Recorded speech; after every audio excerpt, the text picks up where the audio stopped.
अल्हम्दुलिल्लाह रब्बिल आलमीन वस्सलातु वस्सलामु अला सय्यिदिल मुरसलीन मुहम्मदिन व आलिहि अजमईन अम्मा बाद। क़ाल अल्लाहु तबारक व तआला फ़िल क़ुरआनिल मजीद वल फ़ुरक़ानिल हमीद हुवल्लज़ी बअस फ़िल उम्मिय्यीन रसूलन मिनहुम यतलू अलैहिम आयातिही व युज़क्कीहिम व युअल्लिमुहुमुल किताब वल हिकमा व इन कानू मिन क़ब्ल लफ़ी ज़लालिम मुबीन। सदक़ल्लाहुल अज़ीम व सदक़ रसूलुहुन नबियुल करीम। मोहतरम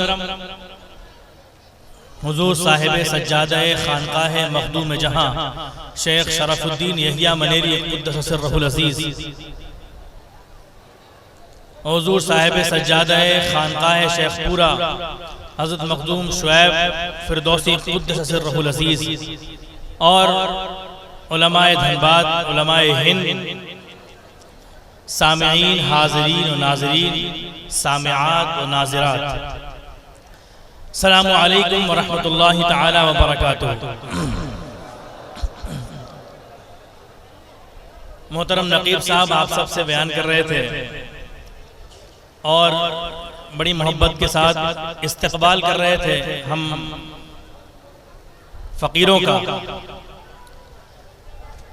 सरकारे दो आलम सल्लल्लाहु आपने नाते पाक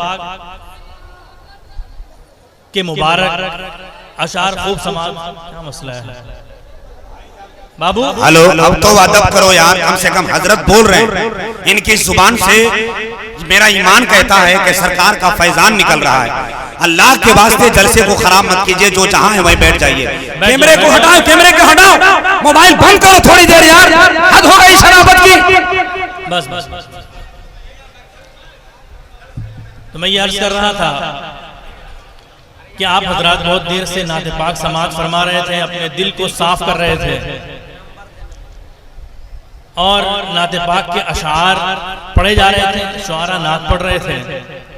हम लोग नहीं आए थे, यहाँ पे मौजूद नहीं थे। सरकारे दो आलम जब मदीना तशरीफ लाए थे तो आपकी आमद से कबल भी नात पढ़ी गई थी। बेशक बेशक, क्या कहने हजरत। मदीने के सदर दरवाजे पर खड़े होकर इस्तकबालिया नात से दिया गया था और नात पढ़ी गई थी और वेलकम किया गया था दुफ बजाकर, नात पढ़कर। और आज बरारी में उलमाए धनबाद ने आले रसूल का इस्तकबाल भी नाते पाक के अशार से किया। मुबारकबाद के मुस्तहिक है ऐसे उलमा जो आपके दिलों को और आपके दिमाग को और आपके ईमान को नाते पाक के उन मजबूत अशार से और तक़वियत देते हैं और मजबूत करते हैं जो यहाँ पढ़े जाते हैं और वहां सुने जाते हैं। नाते पाक के अशार यहाँ पढ़े जाते हैं, उस बारगाह में सुने जाते हैं। बुजुर्गों, दोस्तों और अजीजों, हुसूल बरकत के लिए और अपने नाना जान की नात आप सबके सामने पेश करने के लिए चंद अशार की मोहलत चाहता हूँ। इरशाद इरशाद। नाते पाक को सुनने से पहले उस बारगाह आलम पनाह में दुरूद पाक का नजराना पेश करें। अल्लाहुम्मा सल्ली अला सय्यिदिना व मौलाना मुहम्मदिन बारिक वसल्लम। नहनु इबाद मुहम्मदिन सल्लल्लाहु तआला अलैहि वसल्लम। हम नाते पाक जब सुनते हैं, सुभान अल्लाह कहते हैं, नारा लगाते हैं या फिर कुछ नजराना पेश करते हैं, तोहफतन नजराना देते हैं। नजराना या फिर नारा लगाना या फिर सुभान अल्लाह कहना, ये सारी चीजों का ज़ुहूर तब होता है जब इंसान के सामने उसकी पसंदीदा चीज या तो नजर आती है या सुनाई देती है। हक है, हक है। तब इंसान चाहता है कि कुछ दे, कीमती चीज दे। माल न दे सके अगर तो सुभान अल्लाह कम से कम अपनी मेहनत ही दे दे, नारा ही लगा दे, अल्लाह का नाम ही ले ले। आला हजरत एक मर्तबा जब बारगाह रिसालत में हाजिर हुए, जिनकी नात आप सुन रहे थे, अल्लाह अल्लाह, और जिनकी शान में नात आप सुन रहे थे और जिनकी लिखी हुई नात सुन रहे थे, मदीने में जब हाजिर होते हैं, देखिए नात किसे कहते हैं, नजराना क्या होता है। जब आला हजरत हाजिर हुए मदीने में तो हुजूर की बारगाह में जाते हैं और रोज़े रसूल पर जाके अर्ज करते हैं, विजदान बातिन इस कदर जोर मारता है, बातिनी कैफियत इस कदर जोर मारती है कि दिल ने चाहा कि कुछ पेश करे, कुछ तोहफा अता करे, हुजूर की बारगाह में खिदमत में हाजिर करें कुछ। तो हुजूर की बारगाह में तशरीफ ला रहे, तो रास्ते में मदीने की गलियों में जानवर भी हैं। आप जाएंगे तो बिल्लियां नजर आएंगी, प्यारी प्यारी बिल्लियां मदीने पाक की, और सगे बारगाह नबवी भी नजर आएंगे। ऐसे ही हुआ, आपने चंद कुत्तों को देखा मदीने में, और कुत्तों की आदत है, आप जानते हैं वो नॉन वेजिटेरियन होते हैं, वेज नहीं खाते हैं, गोश्त खाते हैं। क्या खाते हैं? कुत्ते गोश्त खाते हैं। एक आशिक सादिक का तरीका देखो, उन्होंने देखा कि कुत्ते गोश्त खा रहे हैं, तो एक शेर पड़ा बड़ा प्यारा, नजराना क्या होता है, हम और आप क्या देंगे? ये जो आप देख रहे हैं ये समा, ये पिंडाल है, मस्जिद सजी हुई है, उलमा हाजिर है, पूरी रोड को सजा दिया गया। ये सब सारी चीजें फ्री में तो नहीं होती, पैसे खर्च होते, और पैसा ऐसे खर्च नहीं होता। जेब से पैसा तभी निकलता है या तो बहुत मजबूरी होती है या बहुत इश्क होता है। क्या कहने, क्या सच्ची बात है हज़रत, जिंदाबाद। वाह वाह वाह वाह। दिल से कोई चीज तभी निकलती है जब मजबूरी नहीं, खालिस इश्क होता है। क्या होता है? खालिस जब इश्क होता है तो दिल से कोई चीज निकलती है। ये खालिस आशिक का जब जाना मदीने हुआ, तो हजरत ने एक शेर पढ़ा बड़ा प्यारा, सुनिए इसको समाअत कीजिए। आला हजरत एक शेर पढ़ते हैं। शेर क्या है? कुत्तों को देखा तो कहा, पाराए दिल भी न निकला दिल से तोहफे में रजा। अरे आम लोग तो आते हैं तो मदीने के कुत्तों को कुछ दे जाते हैं, खाना देते, पीने के लिए कुछ देते हैं, गोश्त देते, अच्छा गोश्त देते, सड़ा गोश्त, जैसा गोश्त मिलता है दे देते। ऐ रजा, पाराए दिल भी ना निकला दिल से तोहफे में रजा। इन सगाने मुंह से इतनी जान प्यारी, वाह वाह वाह वाह। कहते हैं जब इनको गोश्त पसंद है और ये मालिक के दर के हैं, तो तुम्हारे दिल से इनके लिए तोहफतन तुम्हारा दिल क्यों ना निकल गया? होना तो ये चाहिए था, फरमाते होना तो ये चाहिए था कि अगर बारगाह नबवी के कुत्तों को गोश्त पसंद है तो ए रजा तुम्हारा दिल तोहफे में इनके लिए निकल जाता। जिस दिल में हड्डियां नहीं होती, दिल नर्म होता है, खालिस इश्क का मुजस्समा होता है, बारगाह नबवी के कुत्ते खा लेते, तुम्हारा दिल और दिल के अंदर मौजूद इश्क मुस्तफा मकबूल हो जाता। वाह वाह, अल्लाह अकबर, अल्लाह अकबर। आज बारगाह नबवी के खादिमों से महबूब तुम्हारा दिल हो गया। बुजुर्गों, दोस्तों और अजीजों, ये इश्क है और ये आशिकी है और ये अंदाज़े मोहब्बत है और ये इजहार मोहब्बत है जो इंसान को फर्शी से अर्शी बनाता है। बुजुर्गों, दोस्तों और अजीजों, नाते पाक के चंद अशार समाअत फरमाए।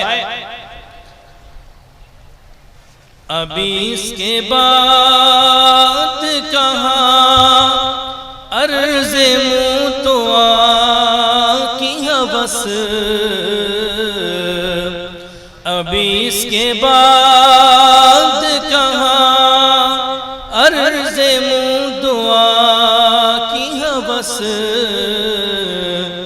ज़हे नसीब दरे शाह पर खड़ा हूँ मैं,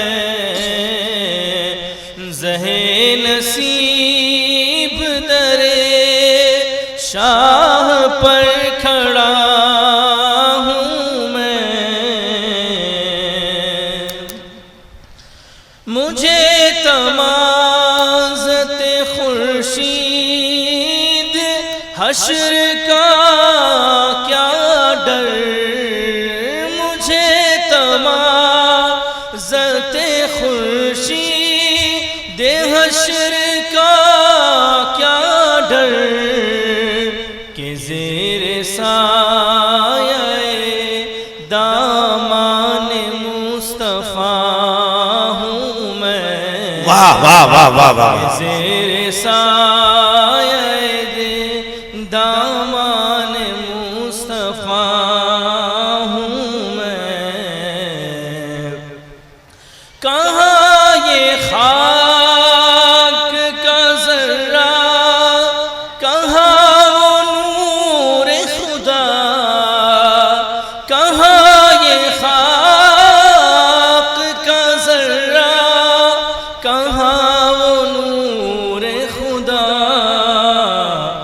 बशर कहूँ न कहूँ उनको सोचता हूँ। वाह वाह वाह वाह जिंदाबाद। बशर कहूँ न कहूँ उनको सोचता हूँ मैं।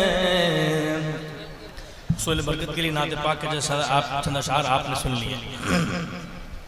बात को आगे बढ़ाते हैं।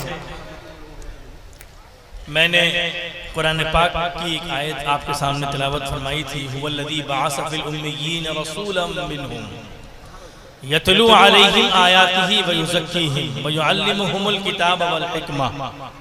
ये आयत मैंने आपके सामने तिलावत फरमाई थी। अल्लाह ताला ने इरशाद फरमाया कि अल्लाह ताला वो है जिसने अपने महबूब को और अपने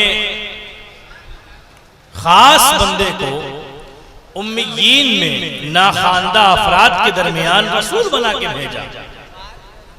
और क्यों भेजा? अपने महबूब को क्यों भेजा? यतलू अलैहिम आयातिही, ताकि वो उनको आयतें अल्लाह की निशानियां पढ़ के सुनाएं, बताएं। दूसरा काम क्या है रसूल का? वयुज़क्कीहिम, न सिर्फ आयतें पढ़ के सुनाए बल्कि आयतों के पढ़ने के नतीजे में ऐसे पढ़ के सुनाए, ऐसा काम करे कि सुनने वाले का दिल साफ हो जाए, सुथरा हो जाए, पाकीज़ा हो जाए। व युअल्लिमुहुमुल किताब वल हिकमा, और उन्हें कुरान भी सिखाएं और हिकमत भी सिखाएं, तदबीर भी सिखाएं। बुजुर्गों, दोस्तों और अजीजों, किसी का घर बनता है, दुनिया वालों को फर्क नहीं पड़ता। किसी का भी घर बने, हमको क्या मतलब है कि किसी का घर बने या ना बने। किसी का घर बना 50 साल हो गया, क्या फर्क पड़ता है? किसी का घर बने हुए 100 साल हो गया, क्या फर्क पड़ता है? रहा होगा, बना होगा। ताजमहल को बने हुए सालों गुजर गए, क्या फर्क बनाओ। जितने लोग आज यहां मौजूद हैं, इनके ईमान को ताजमहल के बनने से फर्क नहीं पड़ता। नजर को अच्छी लगती है वो चीज, वो इमारत प्यारी लगती है नजर को, लेकिन दुनिया की तमाम इमारतें आम इमारतें, इसका ताल्लुक बंदों से है, उसके बनने न बनने से फर्क नहीं पड़ता। कौम लूत की तबाही के बाद सरकार दो आलम का जब गुजर होता है उस मकाम से, तो उनकी उजड़ी हुई बस्ती जो हजारों साल पहले बनाई गई थी, हुजूर ने फरमाया जल्दी गुजरो, जल्दी गुजरो, यहां से जल्दी गुजरो। क्यों? हजारों साल वो भी तो पहले बनाई गई थी, तो बड़ी मोतबर होनी चाहिए। नहीं, हर इमारत मोतबर नहीं होती, हर इमारत मुतबर्रक नहीं होती। हजारों साल बने हुए क्यों ना हो जाए, वो लानत का घर होती है, इबरत का मकाम होती है, और देखने वाले को हुक्म होता है जल्दी गुजर जा, जल्दी गुजर जा।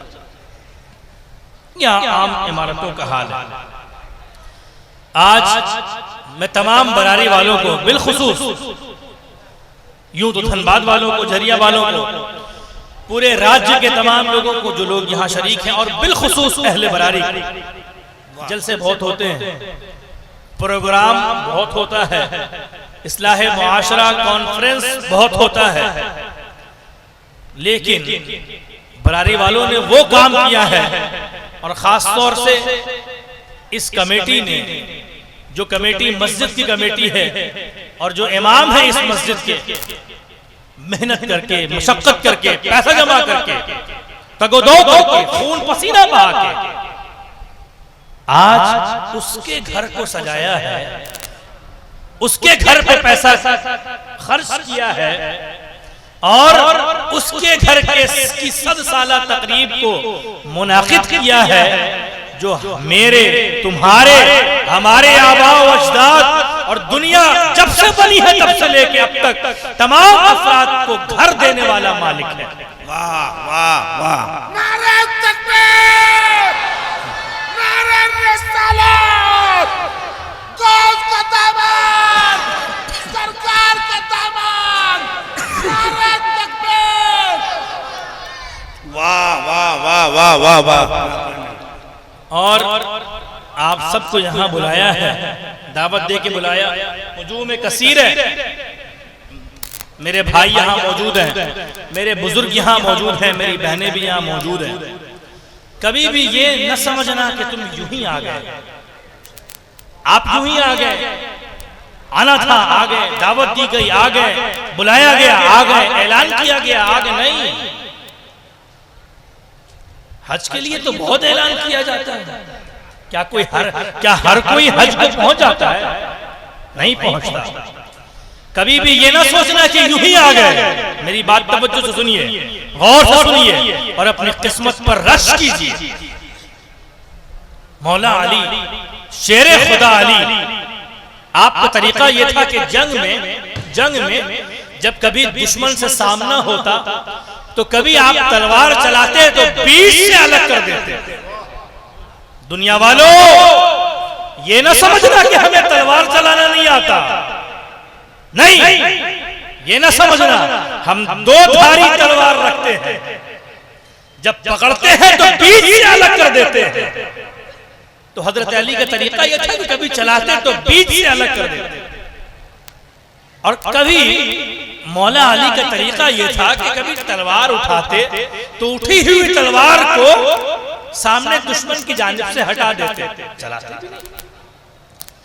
किसी ने पूछा कि हुजूर आप मौला अली हैं, खैबर के दरवाजे को उखाड़ फेंकने वाले बहादुर हैं, मुझे ये उम्मीद है कि आप दुश्मन से डरते नहीं हैं, तो कभी तो आप तलवार उठाते हैं तो मुकाबला करते हैं, और कभी तलवार उठाते हैं तो हटा लेते हैं, क्या बात है?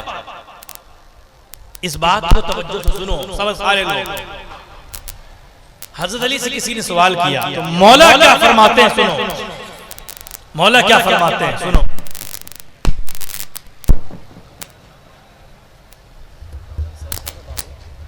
हेलो,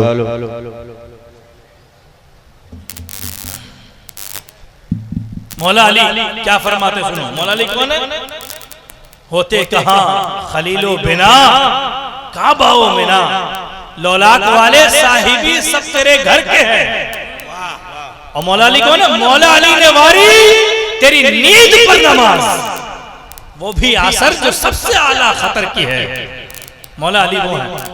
तो हजरत अली ने क्या फरमाया? हजरत अली ने फरमाया कि जब कभी तलवार उठाता हूं तो सामने दुश्मन रसूल होता है, चला देता हूं, और कभी ऐसा होता है कि उठी हुई तलवार गिरा देता हूं, इसीलिए कि जब तलवार उठाता हूं तो अल्लाह तबारक व तआला मेरी नजरों के सामने से सामने वाले दुश्मन की नस्ल दिखाता है, नस्ल दिखा देता है। अली को नस्ल दिखाता है, तो जो अली को नस्ल दिखाता है वो अली के वली मोहम्मद मुस्तफा को क्या दिखाता हो। हज़रत अली ने फरमाया कि सामने वाले की नस्ल अल्लाह मुझे दिखाता है, तो जब सामने वाले की नस्ल में अगर मुझे वफादार नबूवत दिखाई देता है, वफादार नबी दिखाई देता है, तो उठी हुई तलवार भी गिरा देता हूं। ये हजरत अली ने फरमाया। तो बुजुर्गों, दोस्तों और अजीजों, ये ना समझना कि तुम 12 बजे रात में, 12:15 बज रहा है, 12:30 हो रहा है, 12:30 बजे धनबाद पूरा सो गए, पूरा झारखंड सोया हुआ है। 12:30 बजे आना यूं ही नहीं हो सकता। इस बात का यकीन कर लो कि तुम्हारे बाप या तुम्हारे दादा या तुम्हारे आगे या पीछे तुम्हारे बाप दादा में कोई ऐसा शख्स मौजूद था जिसके अंदर इश्क़े नबूवत मौज मार रहा था। हाय हाय हाय, वाह वाह। जिसके दिल में चिंगारी नहीं, जिसके दिल में चिंगारी नहीं, शोला मोहब्बत रसूल का भड़क रहा था, जिसकी औलाद में आप हैं और आप आज सरकार दो आलम सल्लल्लाहु अलैहि वसल्लम के नाम पर, अल्लाह और उसके रसूल के नाम पर मुनक़िद की गए किए हुए जलसे में आए हैं। ये बड़ी बात है। बुजुर्गों, दोस्तों और अजीजों, ये वाकया सुनने के बाद बड़ी हौसला अफजाई भी मिलती है कि हम कहीं गए। जब मैंने इसको पढ़ा था तो पढ़ने से पहले मामला कुछ और था। जब इस वाकये को मैंने पढ़ा तो जरा दिल में अल्हम्दुलिल्लाह तशफ़ी हमेशा ये रही कि जिस जलसे में गया, जिस प्रोग्राम में गया, जिस मिलाद की तकरीब में गया, जिस इस्लाह मुआशरा की तकरीब में गया, दिल में ये इत्मीनान रहा कि ये अपने से मैं नहीं आया, मुझे लाया गया है। बहुत अच्छे, लाया गया है। आने वालों खुद से नहीं आ सकते। जिस तरह मदीने कोई बिन बुलाए नहीं जाता, उसी तरीके से मदीने वाले की मजलिस में बिन बुलाए कोई नहीं आ सकता। बेशक बेशक। आप सब मेहमान रसूल हैं, सब मेहमान रसूल। बुजुर्गों, दोस्तों और अजीजों, घर से किसी का घर हो, 1 तल्ले का घर हो, 2 तल्ले का घर हो, 10 माले का घर हो, 20 माले का घर हो, बड़े बड़े शहरों में आप जाएंगे, सर उठा के देखेंगे टोपी गिर जाएगी। इतने ऊंचे ऊंचे मकानात, बिल्डिंग होती है। तो जो घर होता है वो घर वाले के मकाम को बताता है। खाना साहिब खाना की पहचान भी होता है और साहिब खाना के मकाम को भी बताता है। अल्लाह ताला ने क्या फरमाया? अल्लाह ताला ने फरमाया फल याबुदू रब्बा हाज़ल बैत अल्लज़ी अतअमहुम मिन जू व आमनहुम मिन खौफ। ऐ मेरे बंदो, उस रब की इबादत करो जो काबे का मालिक है, हाय हाय हाय, जो इस घर का मालिक है, इस घर का रब है। और ये वो घर है, ये वो घर है, बैतुल हराम, मस्जिद हराम। मस्जिद हराम से ना सारी मसाजिद निकली, और वही हुर्मत वाली मस्जिद जो मक्के में है, उसी का सदका है कि जो उस मस्जिद में चला जाता है वो मामून हो जाता है, अमन पा लेता है, उसे कत्ल नहीं किया जाएगा। उसी तरीके से उसी मस्जिद का सदका है कि जो बरारी की मस्जिद में भी आ जाएगा उसको केहनी नहीं मारी जाएगी, उसको लान तान नहीं किया जाएगा, उसको पानी दिया जाएगा, बहुत अच्छे, उसको खिलाने के लिए दिया जाएगा, खाने के लिए कुछ दिया जाएगा। कोई मारने वाला है तो मस्जिद बचाने का घर है। ये शांति का प्रतीक है मस्जिद, अमन का सुकून है मस्जिद। बहुत खूब, जिंदाबाद। आज हमने मस्जिदों को छोड़ दिया, क्या वजह है? घर में रुमाल रखा हुआ हो, 1 महीना अगर रुमाल छोड़ दिया जाए, अपने भाई कहने लगते हैं भैया मेरा रुमाल है, दूसरा भाई कहेगा मेरा रुमाल है, बहन कहेगी हम रखा था भाईजान यहाँ पे, मेरा रुमाल है। रुमाल का यह आलम है। तो मुसलमानों, मेरे भाइयों, मेरे बुजुर्गों, दोस्तों और अजीजों, एक रुमाल की ये बात है कि उसको अगर 1 महीना छोड़ा जाए तो दूसरे उस पर नजर उठाने लगते हैं। तो याद रखो, मस्जिद तुम्हारी है और तुम जिम्मेदार हो इस मस्जिद के, जामिन हो इस मस्जिद के, केयर टेकर हो इस मस्जिद के। अपनी मसाजिद की हिफाजत करो, और अगर मस्जिद की हिफाजत करनी है तो इस मस्जिद में आया करो। मेरी आंखों को तो बड़ी ठंडक मिल रही है कि लोग बर्थडे पार्टी में जाते हैं, वलीमे में जाते हैं और तरह की सेरेमनीज में जाते हैं, लेकिन आज मुबारकबाद के मुस्तहिक है अहले बरारी कि वो रब्बे काबा के नाम पर जो जलसा मुनक्किद हुआ है और उसके घर के नाम पर बुलाया गया है, आज तुम उस रब के नाम पर आए हो जो तुम सबको खिलाता है, तुम्हारे पहलों को भी खिलाता है, तुम्हारे आने वाली नस्लों को भी खिलाएगा। नारे तकबीर, जरा जोर से ताकि सुस्ती दूर हो जाए, तंदुरुस्ती हाजिर आ जाए। नारे तकबीर, और जोर से नारे तकबीर, नारे रिसालत, औलादे अली व फातिमा। बुजुर्गों, दोस्तों, अजीजों, ये वजह क्या है कि मस्जिद में अमन है, सुकून है, शांति है। क्या बात है! सिर्फ जान को सुकून नहीं है बल्कि दिल का भी सुकून मस्जिद ही की दहलीज से मिलता है। हक है जी। क्यों? वजह क्या है? इसलिए कि मस्जिदें अकड़ के नहीं बनाई जाती, अकड़े हैं, घमंड में है, मुतकब्बिर है। तकब्बुर के नतीजे में मस्जिदें नहीं बनती, घमंड के नतीजे में मस्जिदें नहीं बनती, बल्कि मस्जिद के बारे में क्या फरमाया? मस्जिदुन उस्सिसा अला तक़वा मिन अव्वल यौम। मसाजिद तो वही मकबूल है जो पहले दिन से तकवे की बुनियाद पर बनाई जाए। और मस्जिद में अकड़ना इसलिए भी दुरुस्त नहीं है क्योंकि यहाँ पे सर झुकाए जाते हैं। सर जहां झुकाए जाते हैं वो मस्जिद है। मस्जिद के बाहर आप देखेंगे, ये मस्जिद की शान बता रहा हूँ आपको, मस्जिद के नाम का जलसा है। देखिए मस्जिद की शान। आप मस्जिद के बाहर देखेंगे कि औरतें खड़ी होती हैं अपने बच्चों को लेके, लोग बीमार खड़े होते हैं, गरीब खड़े होते हैं, तंदस खड़े होते हैं। क्या वजह है? क्यों औरतें बच्चों को लेके खड़ी होती हैं? क्यों बीमार खड़े होते हैं? क्यों, क्या वजह है? एक मिसाल देखिए, कभी एसी रूम से बाहर आइएगा, धनबाद की गर्मी में एसी मौसम में दोपहर 2 बजे रूम में एसी चल रहा है, बिल्कुल चिल्ड, बाहर निकलिए, किसी से मुसाफा कीजिए तो सामने वाला कहता है हाथ बड़ा ठंडा है आपका, आइए एक बार हाथ मिला लीजिए, आइए गले मिल लीजिए, मुआनका कर ले, मुसाफा कर ले, हाथ भी ठंडा है, गाल भी ठंडा है, पूरा कपड़ा ठंडा है। अंदर से एसी वाले रूम से आ रहे ठंडा ठंडा, मुलाकात करते हैं लोग, कहते हैं ठंडे हैं, क्या वो क्यों? इसीलिए कि वो ठंडी जगह पर था, इसीलिए उसका हाथ भी ठंडा, उसका कपड़ा भी ठंडा, उसका चेहरा भी ठंडा हो गया। तो आगे सामने बाहर वालों को ठंडा महसूस होता है। जाड़े के मौसम में किसी को बोरसी के पास देखिएगा और जब वो अपने कमरे से बाहर निकले तो लोग मुसाफा करते हैं। सर्दी में गर्म हाथ से मुसाफा कर ले, गर्म जोशी से मुसाफा कर ले, मुआनका कर ले।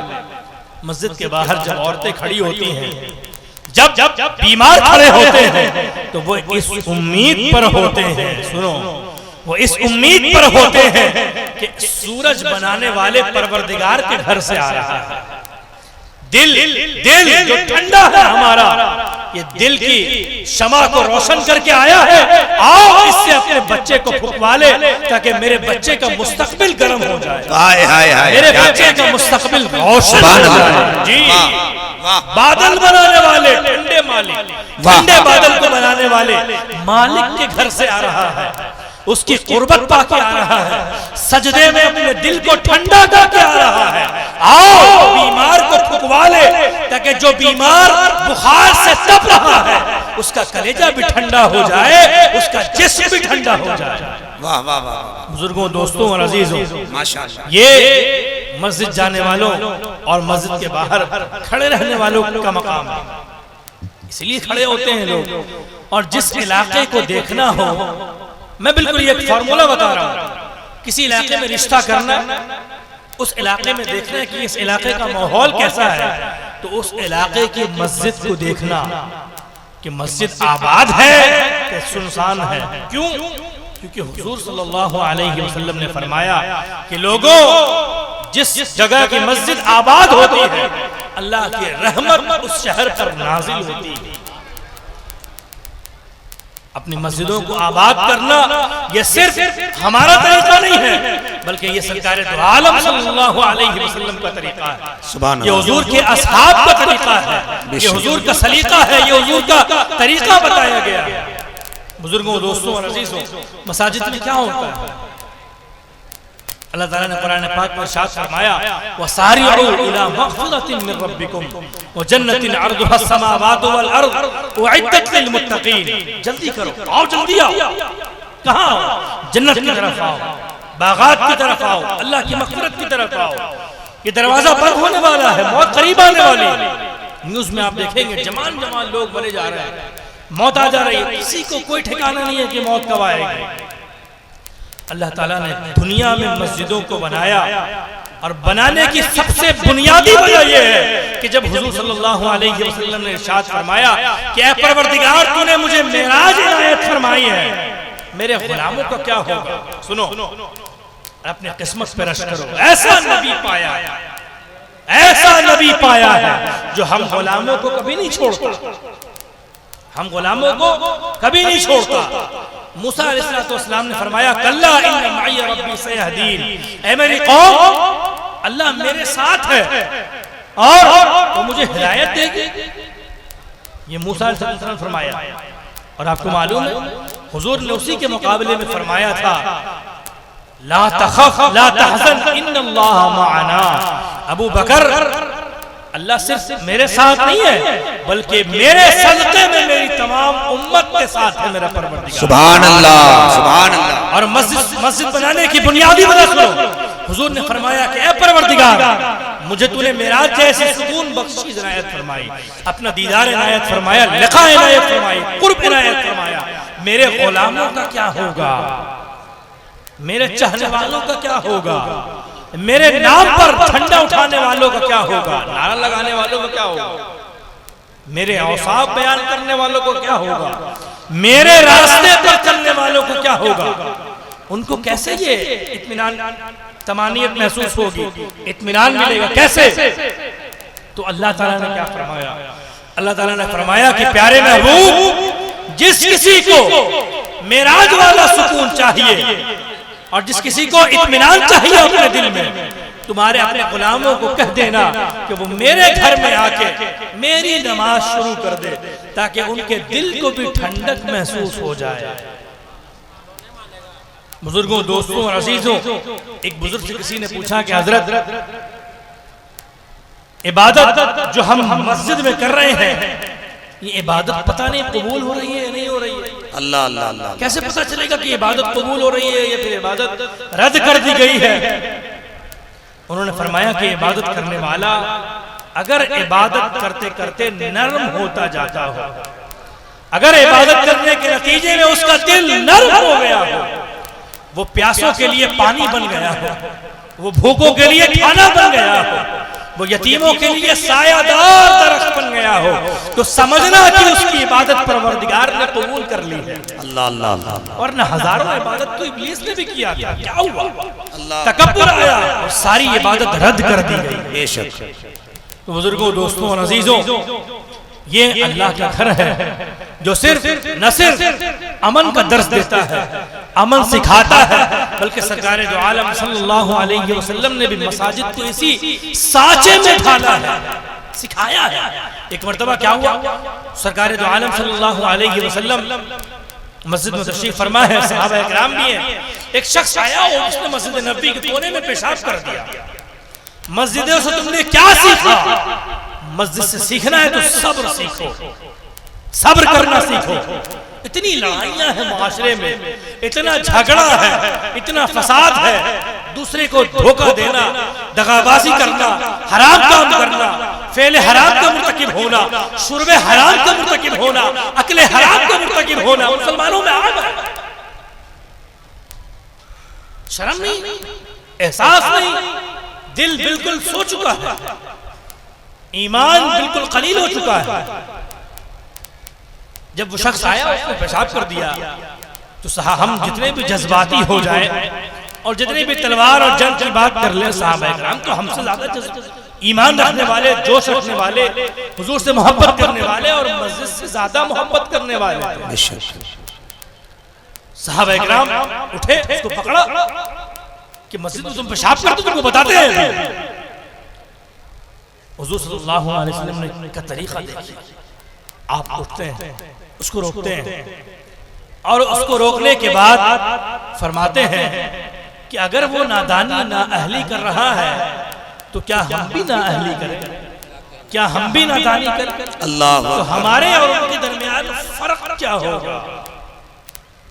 देखो, बदमाश बदमाशी करता जाता है और सरकार दो आलम सल्लल्लाहु अलैहि वसल्लम पैगाम मोहब्बत देते जाते हैं। सुभान अल्लाह। खुद से साफ कर रहे हैं, सफाई करवाया, पानी डलवाया, मस्जिद की गंदगी को खुद से साफ किया।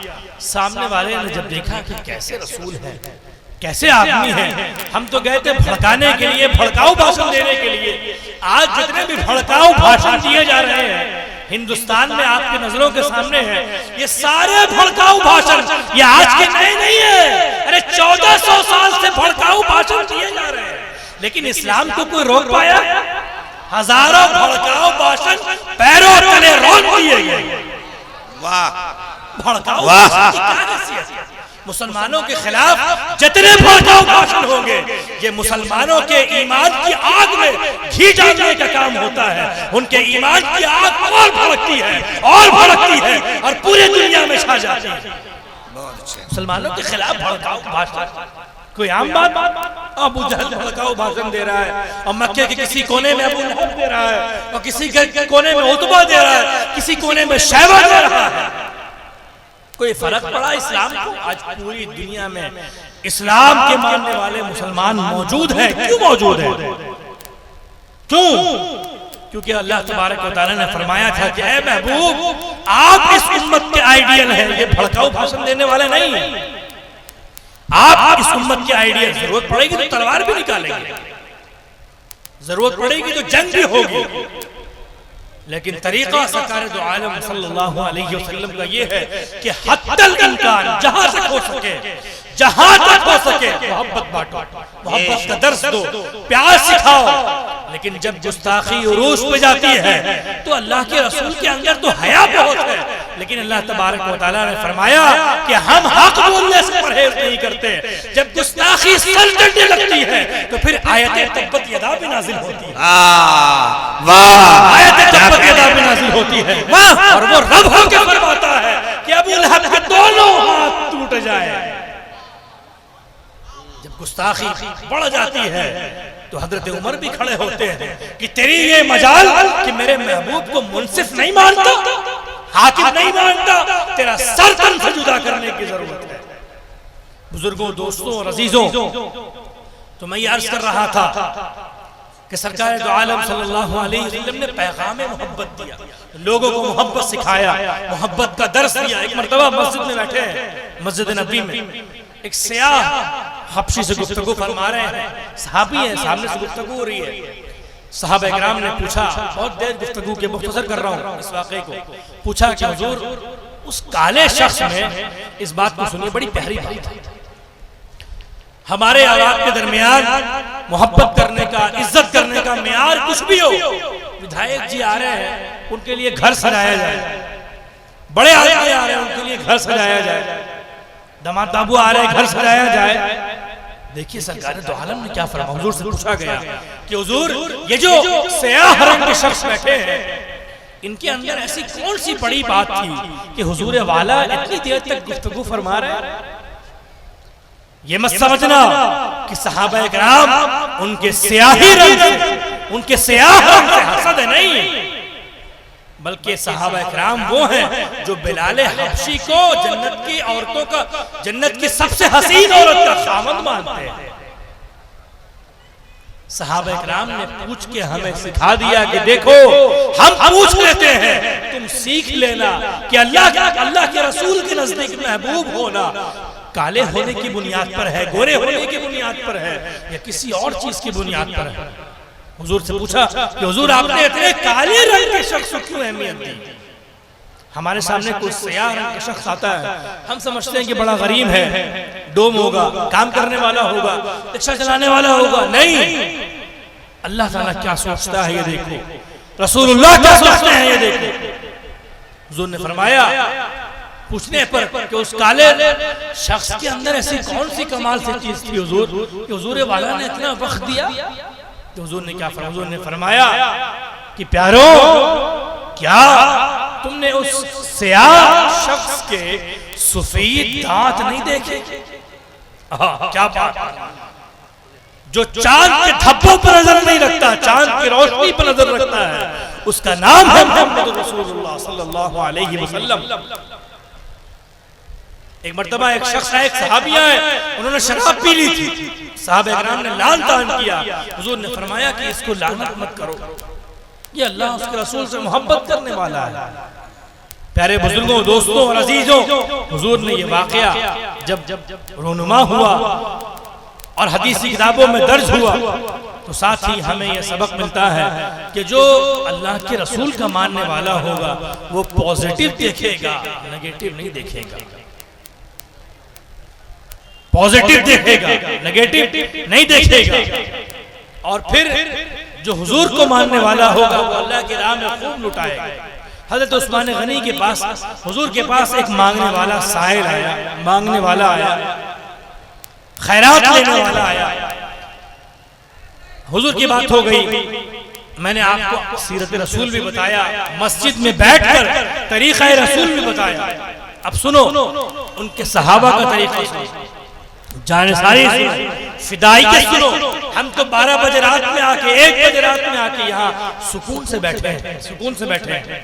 हज़रत अब्दुल्ला बिन हुज़ाफा अस्सामी बड़े सहाबी हैं और बड़े हसीन और जमील जर्नेल, नसरानियों ने उनको कैद कर लिया और जंग हुई तो उनको कैदी बना लिया, ज़द्दोकोब किया, मारा, जेल में बंद कर दिया और उनसे कहा कि तू बड़ा खूबसूरत बहादुर सिपाही है, फौजी है, तू नसरानी हो जा, हम तुम्हें अपनी आधी सल्तनत दे देंगे। कोई मुसलमान को आज के मुसलमान को कोई ऑफर करे आधी सल्तनत, आधा हिंदुस्तान, ईमान के पैर लड़खड़ाने में 2 मिनट भी वक्त नहीं लगेगा। याद रखो, हराम खिलाने वाले माँ बाप, वो माँ बाप जो हराम खाते हैं और अपनी औलाद को हराम खिलाते हैं, ऐसी औलाद जो हराम खाती है वो अपने वालिदैन के बुढ़ापे का सहारा नहीं बन सकती। नोट कर लेना इस बात को। हराम खाने वाले और हराम खिलाने वाले, हराम कमाने वाले न अपने माँ बाप का साया बन सकते हैं और न अपने माँ बाप का सहारा बन सकते हैं, न अपने औलाद पे काम आ सकते हैं और न अपने अजीज व अकारीब पे काम आ सकते हैं। हराम खाने वाली औलाद बर्बाद होती है, आबाद नहीं होती। इस्लाह माशरा करने की जरूरत है, माशरे की इस्लाह इसी से होगी। हम जो आज शादियां बहुत हो रही हैं, शादियों का जमाना है, शादियां हो रही हैं, 2 लाख 1 लाख पे दूल्हे खरीदे जा रहे हैं, दूल्हे खरीदे जा रहे हैं। अरे 1 लाख को ले लोगे, लेकिन वो लानत का तौक जो तुम्हारे गर्दन पर फरिश्ते डालेंगे, वो लानत का तौक नहीं उतरेगा, वो क़यामत के दिन खींच कर जहन्नम में डाला जाएगा। बहुत अच्छे, बहुत। तुमने दहेज लिया, वो काम किया जिसको मेरे रसूल ने मना फरमाया था, लो तुम पर लानत का तौक है। शर्म इस उम्मत को नहीं, एहसास नहीं इस उम्मत को। सूदखोरी इस उम्मत में आम है, कोई टारगेट नहीं, कोई मकसद जिंदगी नहीं। इमाम साहब हो, उलमाए इकराम वो काम करते हैं, दिन रात मेहनत करते हैं, 5 वक्त मेहनत नहीं करते, दिन रात मेहनत करते हैं, लगे रहते हैं आप लोग को सुधारने के लिए, संवारने के लिए, सजाने के लिए। आप लोग को जिंदगी भर सजाते रहते हैं कि कयामत में जब कब्र से उठो तो सजे हुए आओ। क्या क्यों करते हैं? इसलिए ना करते हैं ताकि कल कयामत के दिन अल्लाह ताला और रसूलुल्लाह कह दे कि ऐ मेरे उलमा, ऐ मेरे इल्म के जानने वाले आलिमों, तुमने अच्छा काम किया, इसलिए करते हैं। लेकिन इस कौम का हाल यह है कि 1-2 लाख रुपए के लिए दूल्हे बिक रहे हैं, जिंदगियां बर्बाद हो रही हैं, दहेज आम हो चुका है, सूद लेना आम हो चुका है। मेरे पास लोग आते हैं मुलाकात करने के लिए, खानकाह में आते हैं, कर्जा बहुत है, बड़ी परेशानी है, हुजूर कर्जा उतारते फिर चढ़ जाता है। एक ही सवाल करता हूँ, कर्जा जो लिया था सूद के साथ लिया था या बगैर सूद के? कर्जा लेना ऐब नहीं है, हुजूर ने भी कर्ज लिया है लेकिन वक्त मुकर्ररा पर अदा कर दिया है और बगैर सूद लिया है। आज उम्मत जो तबाह है, बर्बाद है, आज घर लूटे जा रहे हैं, घर बिक गया, जेवर बिक गया, बाल बच्चे यतीम हो गए, बाल बच्चे को इल्म हासिल नहीं हो सका, घर पूरा खानदान बर्बाद हो गया। उसकी वजह है सूद लेना तुम्हारा। ला ताकुलुर रिबा अदआफन मुदाअफा।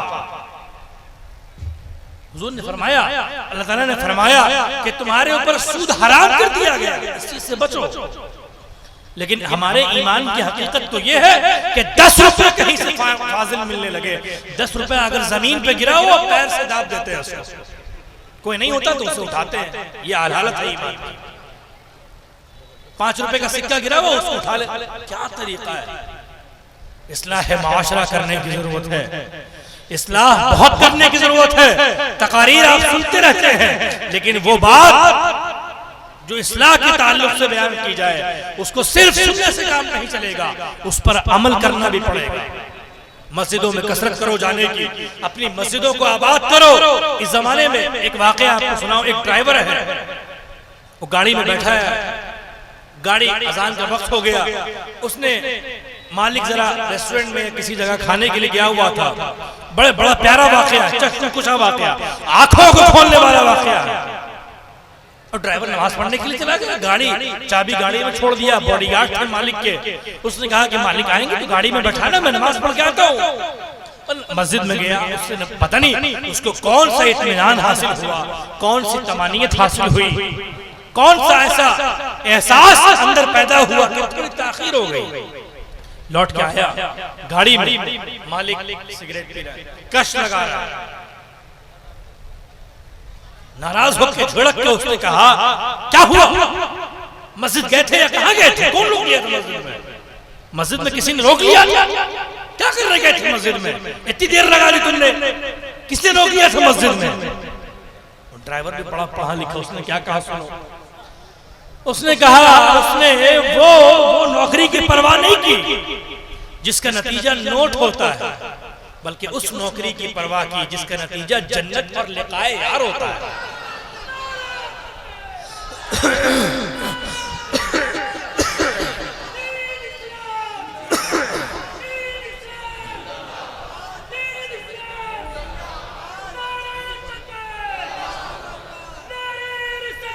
बस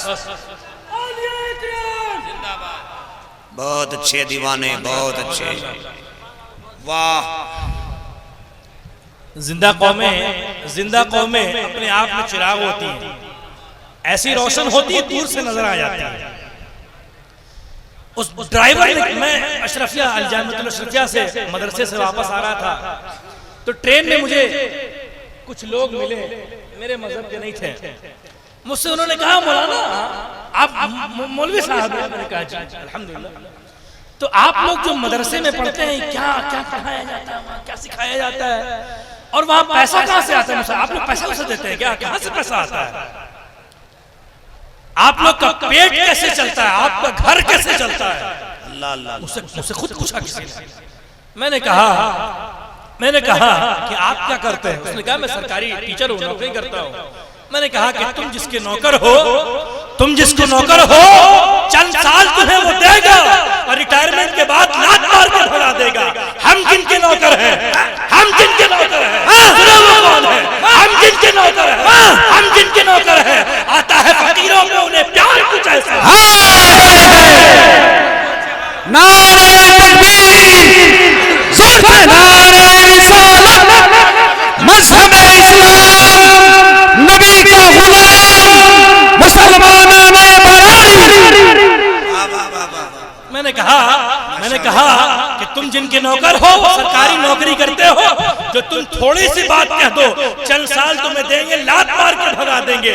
मैं जिनका नौकर हूँ और हम जहाँ रहते हैं, हम जहाँ पढ़ते हैं, आता है फकीरों पे उन्हें प्यार कुछ ऐसा, खुद भीख दे, खुद कहे मेरे मनते का भला हो। इन उलमा को आम मत समझना, तुम अपने बलबूते पे कमाते हो, ये उसके बलबूते पे कमाते हैं।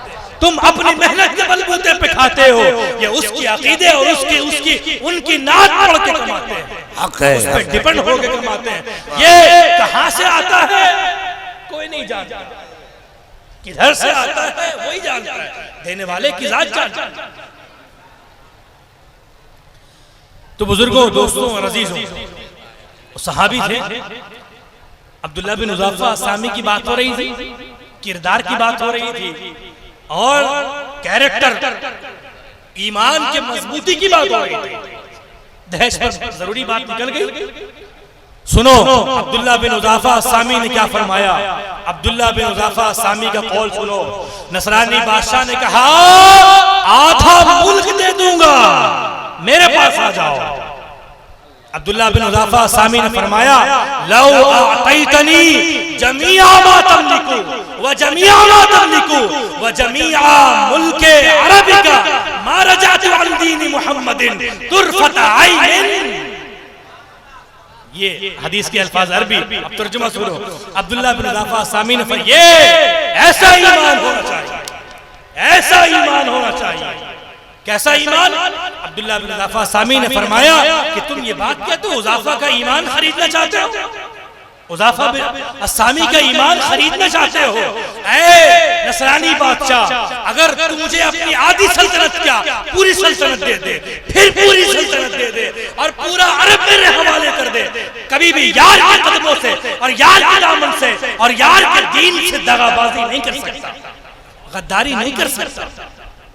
औरंगजेब बादशाह औरंगजेब का आजकल आप लोग बहुत नाम सुन रहे हैं टीवी में, सोशल मीडिया में। ऐसा आदमी था, ऐसा शख्स था। सही बात है, चमगादड़ों को सूरज बड़ा कड़वा महसूस होता है।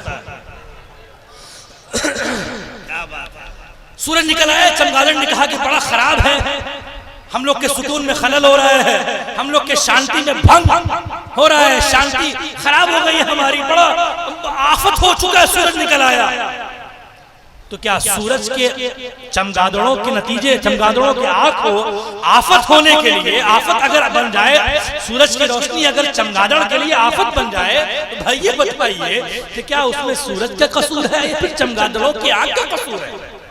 हजारों चमगादड़ इस उम्मीद पर और इस आरज़ू में मर गए कि काश सूरज की रोशनी खत्म हो जाती और हमारी आंख को वो नजर आता नहीं। औरंगजेब ने एक खत लिखा। दो सैयद थे।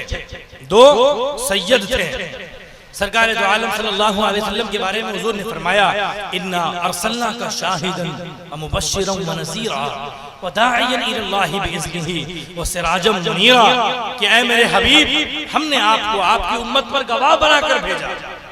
कौन क्या कर रहा है, सुबह की नमाज पढ़ी या नहीं पढ़ी, माँ बाप से अच्छे से अखलाक से पेश आया या नहीं पेश आया, इस पर हुजूर गवाह है। एक बात बताओ, गवाही कब होगी?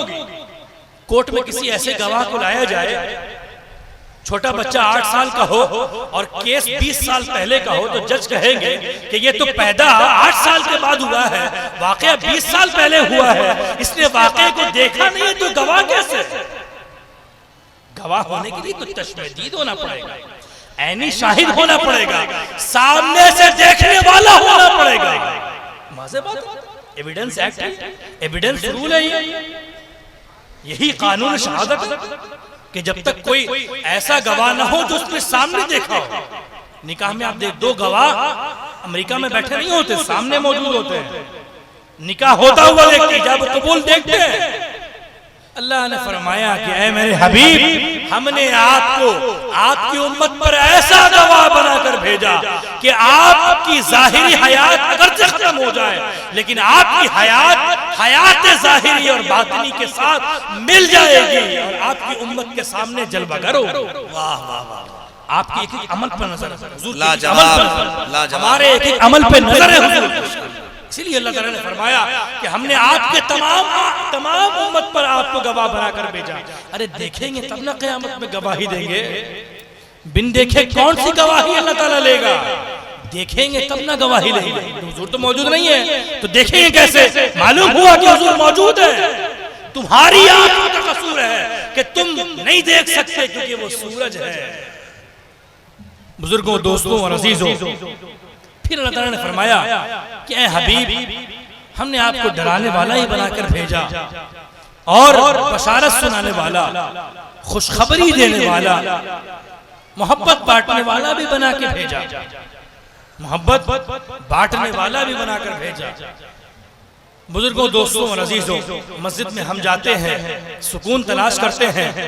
आप देखेंगे कि इस प्यारी मस्जिद में एक तरफ अल्लाह लिखा है, एक तरफ मोहम्मद लिखा है। बड़ा प्यारा लगता है मस्जिद में जब रसूलुल्लाह वमन युतिइर रसूल फक़द अता अल्लाह, जिसने रसूलुल्लाह की इताअत की उसने अल्लाह की इताअत की। इन्नल्लज़ीना युबायिऊनका इन्नमा युबायिऊन अल्लाह, जिसने महबूब के हाथ पर बैत की गोया उसने अल्लाह के हाथ पर बैत की।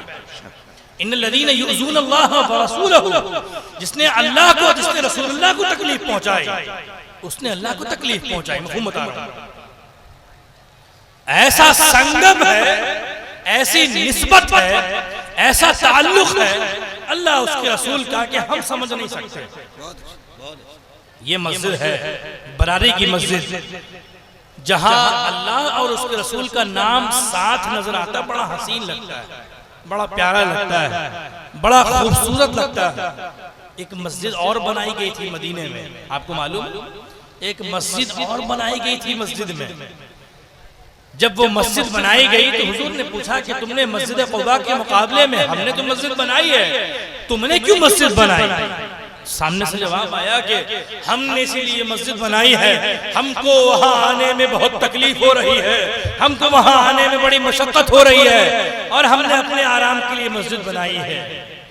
अल्लाह ताला ने कुरान की आयत नाजिल की, अल्लज़ीना इत्तख़ज़ू मस्जिदन दिरारन व कुफ़्रा व तफ़रीक़न बैनल मुमिनीन व इरसादन लिमन हारबल्लाह व रसूलहु मिन क़ब्ल व ला यहलिफुन इन अरदना इल्ला अल हुस्ना वल्लाहु यशहदु इन्नहुम लकाज़िबून। सुभान अल्लाह, सुभान अल्लाह। अल्लाह ताला ने कुरान पाक की आयत नाजिल की कि इन्होंने आराम के लिए नाजिल नहीं की है, बल्कि इन्होंने ज़रर पहुंचाने के लिए मस्जिद नाजिल की है, मस्जिद बनाया है।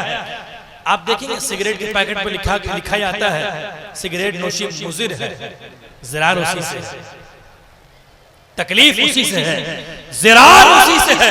अल्लाह ताला ने फरमाया कि लोगों, मुनाफिकीन जो मस्जिद बनाते हैं वो मस्जिद तकलीफ पहुंचाने, किसको तकलीफ पहुंचाने के लिए?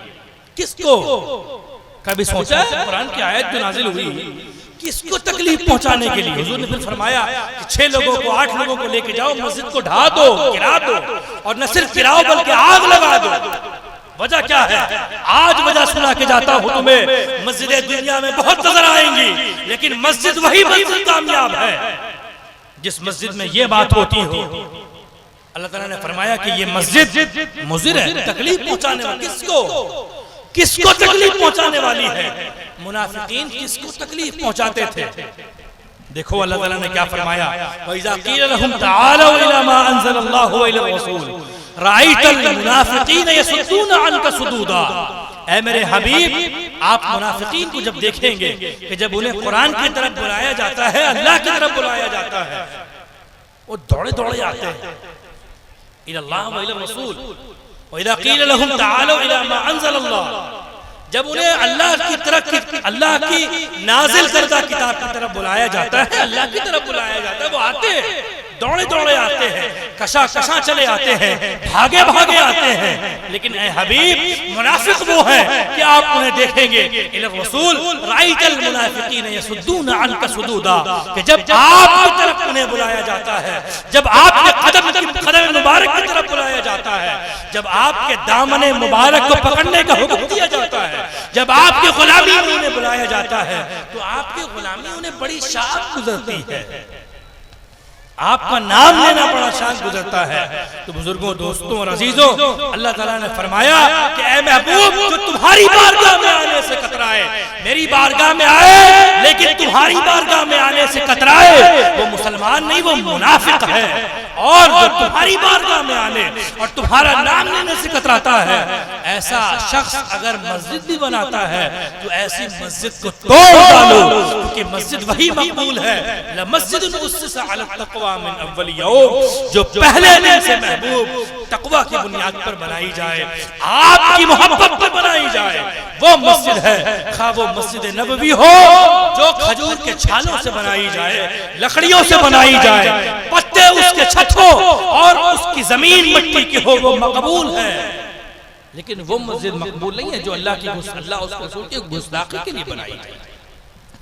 बुजुर्गों, दोस्तों और अजीजों, बड़ी अहम बात और बड़ी पाकीज़ा महफिल है आज कि आज हम और आप तकरीब 7 साल में जमा है अल्लाह के घर के तकरीब 7 साल में, और बहुत सारी बात यहाँ हो गई। एक आखिरी बात कह के अपनी बात को खत्म करूं। अल्लाह ताला ने फरमाया कि हबीब, हमने आपको गवाह बनाकर भेजा, डराने वाला बनाकर भेजा और बशारत देने वाला ही बनाकर भेजा। हुजूर ने फरमाया कि जो मस्जिद में नमाज पढ़ता है, मस्जिद में नमाज पढ़ने वाला घर में नमाज पढ़ने वाले से अफजल है। जमात की नमाज असल नमाज। हुजूर ने मस्जिद के बहुत फजाइल बताए। इसने एक बत्ती जलाई, उसने अपने नामे अमाल को रोशन किया। मुख्तलिफ अहादीस मस्जिद के हवाले से आप सुनते रहते हैं। हुजूर ने, अल्लाह ताला ने क्या फरमाया, हबीब, हम वदाअन इलल्लाहि बिइज़्नी, हमने आपको अल्लाह की तरफ बुलाने वाला बनाकर भेजा।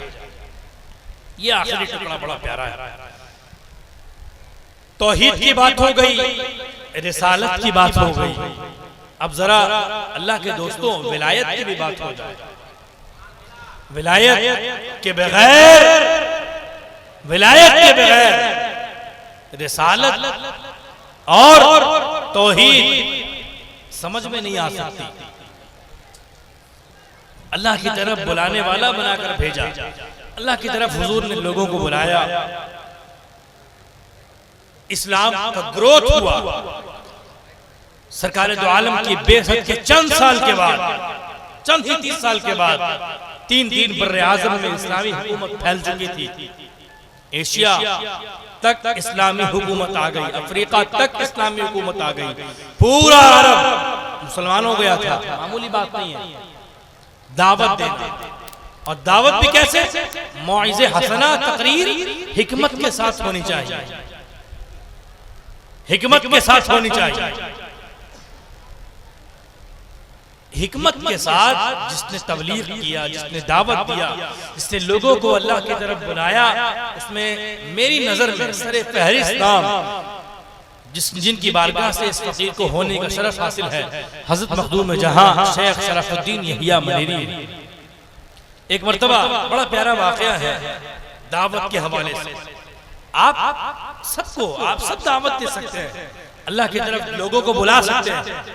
और ये जो हम स्टेज पे आप बैठे क्या कर रहे हैं? अल्लाह की तरफ लोगों को बुला रहे हैं, हुजूर के मकाम को समझा रहे हैं, मसाजिद की अहमियत को बता रहे हैं, ताकि मसाजिद की अहमियत को समझिए। जब घर की अहमियत समझ में आएगी तो घर वाला भी समझ में आएगा। हजरत मखदूम जहां ने एक बड़ा प्यारा वाकया रूनुमा होता है आपकी ज़ात गिरामी से, दावत के हवाले से।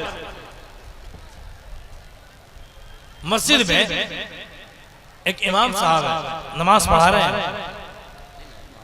नमाज पढ़ाने वाले इमाम के पीछे मखदूम साहब ने नमाज पढ़ ली और नमाज पढ़ा। अपने घर की नमाज नहीं होगी, नमाज पढ़ा और अपने घर की तरफ जाने लगे, खानकाह की तरफ जाने लगे।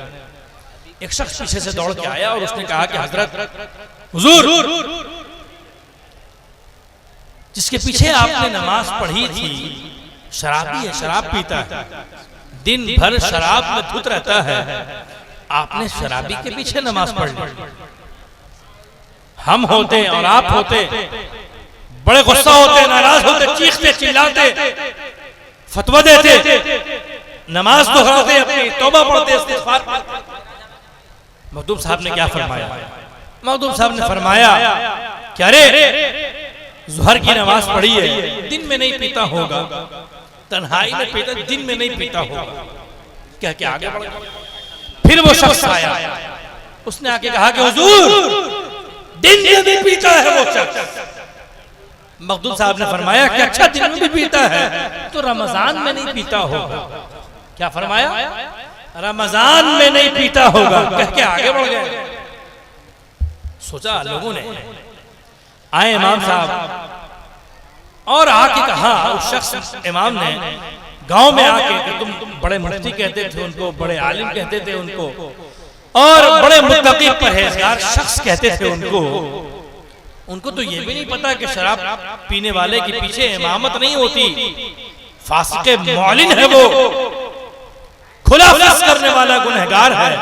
उनको तो वो कहते हैं, जब मैं कहता हूं तो कहते हैं, इस्तिफ्ता करता हूं तो कहते हैं कि दिन में नहीं पीता होगा, रमजान में नहीं पीता होगा। ये क्या मामला है? जब इमाम ने, जब उस शख्स ने, पूछने वाले ने गांव में ये बात चिल्ला चिल्ला कर कही, तो उस इमाम के कान तक भी ये बात पहुंच गई कि वक्त का कुतुब और वक्त का महमूद और मकबूल मखदूम मेरे बारे में ये कह रहा है। मखदूम जहां के बारे में जब उसने सुना, पता नहीं क्या कैफियत दिल में पैदा हुई, क्या एहसास पैदा हुआ। दौड़ा, कौन है ऐसी बात कहने वाले, कहां है मखदूम साहब? दौड़ा, कदमों में आ लगा। बिल्कुल आखिरी बात मैं सुना रहा हूं। कदमों में आ लगा और कदमों में आके लगा, जो पैरों को पकड़ा रोने लगा। और रो के उसने क्या कहा आप सब भी सुनिए। मैंने कुरान की आयत पढ़ी थी, हुवल्लज़ी बअस फिल उम्मिय्यीन रसूलन मिनहुम, ऐसा रसूल भेजा है तुम्हारे दिल को साफ कर देगा, कपड़ों को साफ नहीं, दिल के मैल को साफ कर देगा। दाइयन इलल्लाहि बिइज़्निही, और दिल को साफ करके अल्लाह की तरफ बुला देगा और अल्लाह की बारगाह तक पहुंचा देगा। उस रसूल के गुलाम का नाम है मखदूम जहां, और उस रसूल की बारगाह के परवरदा का नाम है मखदूम जहां। शेख शरफुद्दीन यहिया मनेरी क़ुद्दसल्लाहु सिर्रहुल अज़ीज़, मखदूम साहब के पास वो शख्स गया, उसने पैर को पकड़ा। सब लोग तवज्जो सुनो इस बात। उसने क्या कहा, ये जुमला मेरे साथ भी होता है, सबके साथ होता है, हम सबके साथ होता है। उसने कहा कि हुजूर, अच्छा पहले एक बात मैं आपको बताऊं, वो जो आया तायब होकर पैरों को पकड़ के रोने लगा, इमाम था मस्जिद का, शराब पीता था। क्या एक इमाम को मालूम नहीं था कि शराब पीने की सजा क्या है? क्या इमाम को ये मालूम नहीं होता है कि शराब हराम है? सब मालूम होता है। तो फतवा देने का मकसद अगर सिर्फ हुक्म शरा सुनाना होगा तो क्या होगा? नियत अगर सिर्फ हुक्म शरा सुनाना हो तो क्या होगा? हुक्म शरा सुना दिया जाएगा। अगर इमाम को नहीं मालूम होगा तो मालूम हो जाएगा, और अगर मालूम होगा तो क्या होगा? कुछ नहीं होगा। फतवा का मकसद हुक्म शरा सुनाना नहीं है, बल्कि शरीयत के ताबे कर देना है। वो रोशनी दिल में जगाना है, वो चिराग राह हिदायत दिल में जलाना है जो अल्लाह की बारगाह तक ले जाए। वो रास्ता दिखाना है जो अल्लाह की बारगाह तक रसाई करा दे। वो मोहम्मद साहब ने वो फतवा दिया उस जमाने में। वो शख्स आया, उसने कदमों में गिर गया और आके उसने जो जुमला कहा वो तारीखी जुमला। उसने कहा कि हुजूर, मखदूम साहब ने कहा क्या बात है, क्यों आ गए हो? उसने कहा कि हुजूर, सारी दुनिया हमको नोचती थी, सारी दुनिया मेरे गुनाह को खोलती थी, सारी दुनिया हमको नंगा करना चाहती है और करती रहती है। सारी दुनिया मेरे इस ऐब को उजागर करती है, और सारी दुनिया हमको नोच नोच कर ये एहसास दिलाती है कि तुम शराबी हो, तुम गुनहगार हो, तुम पापी हो, तुम दरिंदे हो, तुम गुनहगार हो, तुम मलीच हो, तुम फासिक हो, तुम फाजिर हो, तुम गंदे इंसान हो। सारी दुनिया ये कहती है, हम पे कीचड़ उछालती है, मेरे कपड़े को स्याह करती है। हजरत, सारी दुनिया जब हमको नंगा कर रही थी तो हम भी नंगे रहने के आदी हो गए थे, हम भी कीचड़ में लटपट रहने के आदी हो गए थे, लटपट कीचड़ में है। हम भी गंदे कपड़े में रहने के आदी हो गए थे। हमको मेरे अंदर से ये एहसास, ये शऊर मर चुका था कि कपड़े को कभी पाक भी करना है, इस नंगे बदन को, इस मायूब बदन को कभी साफ भी करना है, कभी ढकना भी है। इस बुरी आदत को, शराब की बुरी आदत को कभी छोड़ना भी है। हम आदी हो गए। लोग इतना कहते हैं सारी दुनिया नोच रही है, कोई इधर से नोच रहा है, कोई इधर से नोच रहा है, कोई मेरे कपड़े को टान रहा है, सब शराबी है, इल्जाम लगाते हैं लोग। हुजूर मखदूम साहब से वो कह रहा है, उन्हीं के साहिब सज्जादा उसी बारगाह के तशरीफ फरमाए। उसने कहा कि हुजूर, सारी दुनिया हमको नंगा करती थी, कोई न मिला जिंदगी में। बड़ा प्यारा जुमला है, कोई ऐसा न मिला जो मेरे नंगे बदन पे कपड़ा डाल देता। कोई ऐसा जिंदगी न मिला कि मेरे नंगे बदन पे कपड़ा ढाल कर कहता कि किसको गाली देते हो, ये तो मेरा अपना है। कोई ऐसा न मिला जो कलेजे से सटा लेता। सारी दुनिया हमको अपने आप से दूर करती है। मेरा खानदान दूर हो गया, मेरी फैमिली दूर हो गई, हम भी दूर रहने के आदी हो गए। कोई ऐसा न मिला जो मेरी इस दूरी को समझकर मुझे करीब कर ले। कोई ऐसा न मिला जो मेरी बदकारी को मेरी अच्छी किरदारी में बदल देता। कोई ऐसा न मिला जो मेरी गुनाह को मेरी नेकी में बदल देता। नहीं, कोई ऐसा न मिला। इसीलिए हम आदी हो गए थे। हजरत, आज जब आपसे उस शख्स ने यह मसला पूछा और मेरे बारे में कहा, और आपने फरमाया कि वो दिन में नहीं पीता होगा, रमजान में नहीं पीता होगा, तो हुजूर, आज पहली बार कोई ऐसा मिला है जिसने मेरे नंगे बदन पे कपड़ा डाल दिया और मेरे नंगे जिस्म को ढक कर कहा कि इसे खैर न कहो, ये तो मेरा अपना है, ये बेगाना नहीं है, मेरा अपना है। बेकार बड़ी मुश्किल से ऐसे लोग मिलते हैं जो दुनिया के धुतकारे हुए को अपना बना ले, दुनिया के किनारा किए हुए को अपना बना, बड़े कम लोग होते हैं। उसने कहा कि हजरत जब आपने ये बात कहा कि वो दिन में नहीं पीता होगा, रमजान में नहीं पीता होगा, तो मुझे महसूस हुआ कि मेरे गार्जियन आज मौजूद हो गए। कोई मेरा गार्जियन है, कोई मेरे ऐब को ढांकने वाला है, कोई मेरे गुनाह को अपने दामन में छुपाने वाला है, कोई मेरी कमी को छुपाने वाला है, कोई मेरी कजी पर पर्दा डालने वाला है। अरे कोई तो मेरा अपना है जो मेरे दर्द को समझ ले और इस दर्द की दवा कर दे। वाह वाह वाह वाह, कोई तो मेरा अपना है। बुजुर्गों, दोस्तों और अजीजों, अल्लाह ताला ने फरमाया अपने हबीब के बारे में कि हमने आपको ऐसा बनाकर भेजा कि दिल साफ हो जाए। बुजुर्गों, दोस्तों और अजीजों, वो जो नायबे रसूल हैं, वो जो नायबे रसूल हैं, अल्लाह के दोस्त हैं, जो वलीउल्लाह हैं, अल्लाह ताला ने उनको भी इसी सांचे में ढाला है कि उनको ऐसा बनाया है कि वो अपने गुलामों के दिल को ऐसा साफ करते हैं जिस तरह मखदूम साहब ने उस शराबी के दिल को साफ किया कि हजारों फतवे दिए गए, शराब न छूटी, लेकिन मखदूम साहब के एक अमल ने उसके शराब पीने की आदत को ऐसा छुड़ाया कि वो अमल आखिरी दिन था कि जब उसने शराब पिया हो, उसके बाद जिंदगी भर उसने शराब नहीं पिया। तो बुजुर्गों, दोस्तों और अजीजों, जरूरत इस बात की है कि गुनहगारों को गुनाह की बुनियाद पर दूर न किया जाए, बल्कि उनको करीब किया जाए। अकायद की बुनियाद पर नहीं, गुनाह की बुनियाद पर उनको करीब किया जाए, उनके गुनाह का एहसास दिलाया जाए। आखिरी बात सुना के अपनी बात को खत्म करो। मौला अली से, मौला अली एक मर्तबा कब्रिस्तान गए, सुन लो, इस्लाही बात सुन लो, काम आएगी जिंदगी भर। मौला अली कब्रिस्तान गए, कब्रिस्तान वालों से पूछा कि भाई क्या हाल है तुम्हारा, सब ठीक ठाक खैरियत से कब्र में? कब्र से आवाज आई कि ए अली, जिस्म फट चुका है, हड्डियां गल सड़ गई हैं, गोश्त फट चुके हैं, कब्र में कोई नहीं है, कोई पूछने वाला नहीं है, बिल्कुल जिस्म बर्बाद हो चुका, कीड़े जिस्म को लग गए, खत्म हो चुका जिस्म, पड़ गया। जिस माल के लिए, और ये जुमला सुनो, जिस माल के लिए सारी जिंदगी तगोदो की, जिस माल के लिए सारी जिंदगी मेहनत की, आज वो माल मेरे पास नहीं है, लेकिन उस माल का हिसाब देना पड़ रहा है। आज उस माल का हिसाब देना पड़ रहा है। बुजुर्गों, दोस्तों और अजीजों, होश के नाखुन लो। अल्लाह ताला ने फरमाया वसारिउ इला मगफिरतिन मिन रब्बिकुम व जन्नतिन अर्दुहा समावात। ऐ मोमिनो, दौड़ो अल्लाह की मगफिरत की तरफ, हुजूर की गुलामी की तरफ, उस मस्जिद की तरफ जो अल्लाह के महबूब, अल्लाह के महबूबों का घर है, केंद्र है, उनका मस्कन है, मेरा घर है और मेरे महबूबों की जगह है। दौड़ो मेरे घर की तरफ जहां सुकून बढ़ता है, शिक्षा मिलती है, तालीम मिलती है, सुकून मिलता है और अमन मिलता है, सलामती मिलती है। अल्लाह तबारक व तआला से दुआ है कि अल्लाह ताला हम सबको, हमारी बहनों को, हमारे भाइयों को मसाजिद में कसरत से हाजिर होने की तौफीक इनायत फरमाए और अपने अमाल को बखैर करने की तौफीक इनायत फरमाए, मेरी बातों पर अमल करने की तौफीक अता फरमाए।